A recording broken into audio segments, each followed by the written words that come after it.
People అన్న వాళ్ళ ఇంటికైతే వచ్చాము.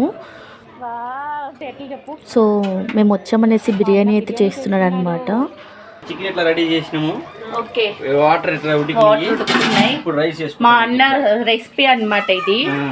హైదరాబాద్ దమ్ బిర్యానీ రెసిపీ. ఇదేదో గిన్నె సేమ్ ఇట్టే ఉంది. అది కూడా స్టీల్ ఫ్యాక్టరీ వాళ్ళదా. సో అన్న ఏంటి వంట చేస్తున్నాడని క్వశ్చన్ వేస్తారేమో. సో అన్న వాళ్ళ వైఫ్ ప్రెగ్నెంట్, సో అందుకనేసి అన్న ఫుడ్ ప్రిపేర్ చేస్తున్నాడు. సో ఈ గ్యాప్లో మా పిల్లలు అయితే తెగ ఆడేస్తున్నారు.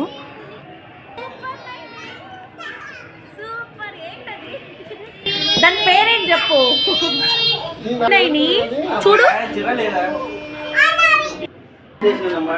ఏంది దాని పైన రోల్. సో ఫైనల్గా అయితే ఫుడ్ ప్రిపేర్ అయిపోయింది. రివ్యూస్ నెక్స్ట్ వీడియోలో వస్తాయి. Thanks for watching. Bye bye.